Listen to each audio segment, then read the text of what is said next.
Hello, everyone. It's me, Barb, and I sound like this, so I apologize in advance. But I figure it would be a great use of my time to get the content up a little early for Module 10, especially because Saturday I'm going to be very busy grading. So what I've been doing, and some of you already know this, for some of you it's going to be a wonderful surprise. I do a thing once a semester called video feedback where I focus on your individual work. And it's just a nice way for me to feel to feel like we're having a conversation, even though only one of us is actually talking. It's me, but it allows me to look at you as individuals and sort of, look at your work. And it's fun for me. I think it helps me as, facilitating this course. So it's slow going because it takes about a half an hour per student. So I've been hacking away at it and we'll be going forward this Saturday. So hopefully this weekend, you'll be getting a little bit of video feedback. And the nice thing about it is, if I don't get to it right away, I'll be looking at more of your feedback, more of your work as it comes in. So, but I do apologize because it does take quite a while. So, loved the Module 8 work. The response papers were great. The conversation, is so funny because one group really, really like dialed into the social media piece, and there was a little bit of gaming talk, excuse me, but for the most part it was, everybody was focused on the social media, and then the other one, went all gaming, and there was a little bit of social media talk, but it was mostly gaming. So it was the first time that I saw a real kind of difference in the way you went. So just a few things that I picked up that I wanted to make sure that everybody heard, regardless of which conversation you were in, because they were such good points. Someone mentioned the fact that a problem with social media is that there are limited borders online, but that is combined with extreme limits in real life, as parents are, a lot more helicoptery hate. Use that as one of his main points. And somebody opined that she thought that that was like kind of the premise behind hate, which I thought was really interesting. Yes, teenagers are going to be anxious without social media, but it sure doesn't help. They're facing their normal challenges that teens have always had, but they're facing them publicly. There was a lot of talk about gaming as a community builder, which was really good. I can't, somebody put up that they put up background music in their library, and that they found that students sort of matched that level. And I really appreciated that. I made a note for myself to try that in my lunchtime in my library is challenging. All right, then kids using, such a good point. Kids using video games to self-regulate, like, at home, makes them kind of unable to self-regulate without it at school, which people, particularly upper elementary, middle school people, have been noticing. Um, but on the positive side of games, oh my gosh, somebody mentioned living books. If I had a like Mercer Mayer for some reason, like Just Grandma and Me. There was another one. There was the Lion King game. I loved those with, not for me. I'm far too old for that, but with my kids. And people were very excited about Jumpstart, which was completely new to me. I'm not going down that rabbit hole yet, but maybe eventually. And then there was a lot of sort of this thing versus this thing, safety versus independence, passive use of tech versus thriving with tech, purposeful play in education. I don't know if they put it in the discussion or if I read it in the response paper, was talking about seeing kids spamming, as someone who's in the classroom, seeing kids like spamming the multiple choice games just to win, like not even engaging with the content at all, which is terrible, terrifying. Then but the idea of gameplay is social. People were talking about board games, which I found useful in my library. Puzzle tables, which, a little to the side of gaming, but I have one dedicated puzzle table, and then I have another table that kids keep doing like 300 pieces the first lunch kids will take one out and set it up, and then the third lunch kids finish it, and I just loving it. And then somebody mentioned phone-free schools, and there was also a list, and I should have called it up because it was really good, of different aspects of I forget what it was called, not project, maybe it was project play, but there were a list of things that would be great for schools to engage in. Phone-free schools was one of them, and of course I'm losing all the rest of them, but ways that librarians can be can be helpful in getting that set up, which leads us into the Module 10 content, which is, what did I call Module 10? I know it had a name. Like, let's see. Module 10, teaching teachers, which I think I'm going to change it for next time because it's really about school librarians as teaching leaders in school, which is ironic because so many people are like, "Oh, you're a teacher too?" Literally teaching you something right now. Anyway, school library leadership is really important. And so I have a bunch of articles that I will show you in a minute. Um, and anybody who wants to just explore them on their own can jump off. But before that, I would like to apologize because it occurs to me that I do not always put real good instructions in the assignment piece. And occasionally with a couple students, I've had to go back and say, hey, listen, buddy, you gotta read more carefully. You're not, you missed the narrative flow of this. And everything is in the video. Everything is in the additional the initial module thing. But once you go into the assignment itself, if I don't have anything there, then I'm sure that it's easy to forget. So I apologize. I put way too much stuff in here for the professional development presentation, but I didn't want to write anything new, frankly. So it is very self-directed. You can reach out to me if you have any questions. In the past, it's been setting something up specifically for teachers or administrators or library staff or parents. But a couple of new articles have also been about professional development for library groups and MSLA. We have just started doing professional development for library groups.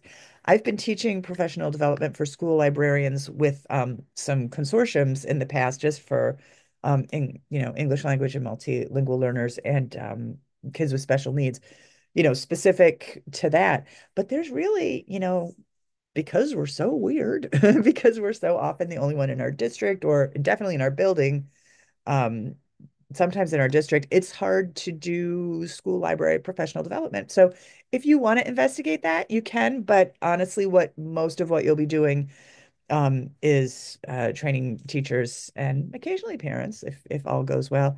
And if you can get in front of your administrators, a lot of this is becoming visible in your school and in your district. You want the more visible you are, the more things that you're bringing to the table, the less likely that you're going to be cut. Not always, but often. All right. So, you know, it's free range. If you have any questions, feel free to reach out, but I trust you. Everybody's been, putting together work that's quite impressive. Then your blog, specifically this week, there's a bunch of different articles. So choose one. Just make sure that you read one of them. None of them are super long.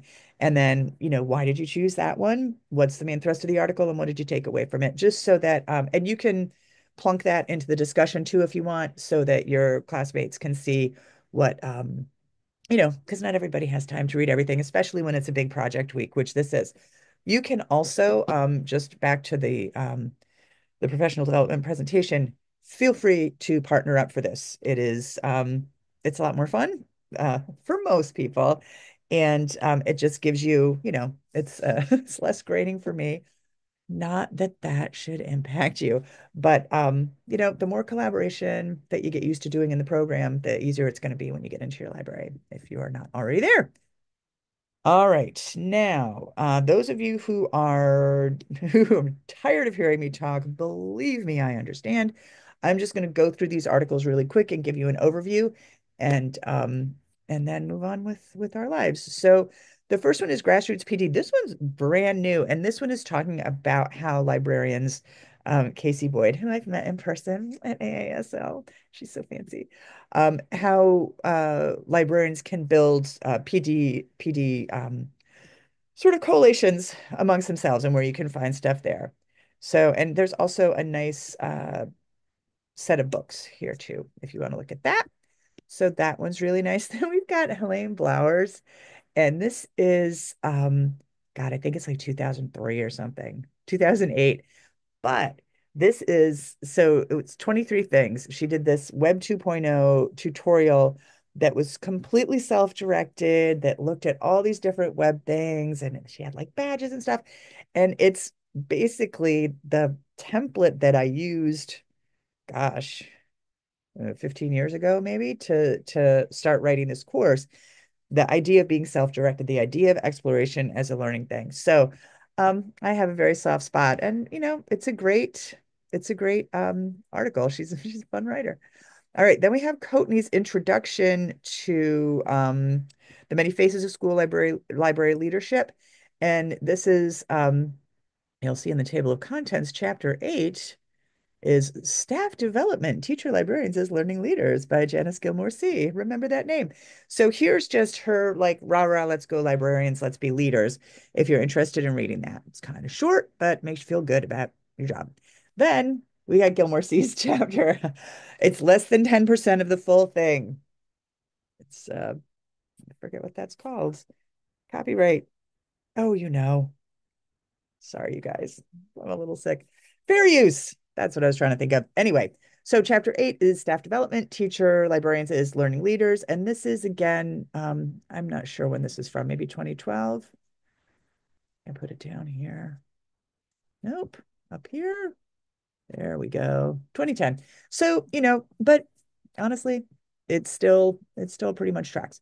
All right. Then we've got if you are dying to read a really dense study, this is about how I think it was in Hawaii. They were doing a capstone project for high schoolers, and librarians ended up doing the training for the teachers who were doing this with their students. So I may or may not have ever made it all the way through this study because it's a real long one. But if you're that sort of nerd, by God, break it down for the rest of us. All right. And then next up is Harvey and his silly hat. Come on, Carl. You're putting a fedora on the front page of your article. But this is a nice sort of general, what we can do, the many hats of putting on the professional development hat. So one of the things that we can do, and just it's sort of like, helping you make the steps to take that. Then this one, the essential leadership of school librarians.